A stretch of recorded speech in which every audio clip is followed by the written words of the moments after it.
We're going to talk about the evolution of communication. So I love philosophy. I love kind of looking at our collective growth as a species. And not so long ago, we weren't the top of the food chain.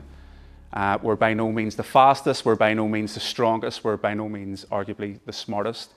But there's different studies that show that there's two things that have distinguished us as average species within the animal kingdom to the very pinnacle, and that's our ability to communicate and emotional intelligence. And then they boil it down to communication, because you have to be able to read people's emotions, you have to be able to express yours as well. So it's communication.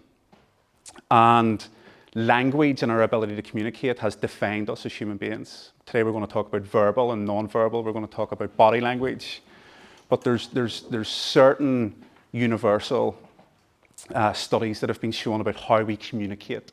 Very fascinating ones that, for example, a child is born blind and has never seen people communicate before, people using hand expressions. When they go into a state of shock, they'll cover their mouth. Different things. So a lot of our communication skills are picked up by watching people we unconsciously admire or people we unconsciously look up to, but we still have primal communication techniques that are in our DNA that we can't replicate, that are just there. And so we have to ask the question, how did we evolve through our communication? Of course, it started very primal, it started very basic, and it started in alignment with all other animals. So we know animals can communicate, we know whales can send ultrasound and it can travel fast distances, and they work in pods, and they can hunt as teams. And we know chimpanzees can string a couple of words together to form a sentence. And it's very basic. They might say things like stop, look, danger, or lion below, but studies have shown that animals can communicate.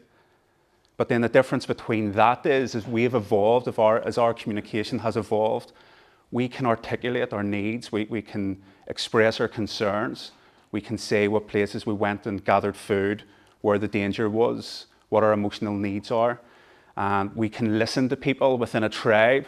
And what we've done with our communication then is start to form connection and bonds within a tribe. And it was that tribalism then that set humans apart, whether it was farming, whether it was hunting, whether it was the Industrial Revolution, whatever it was. But it was our communication skills, it was our language, which started very basic to then some of the greatest novels ever written. You know, we've done fantastic things, and it all boils back down to how we communicate.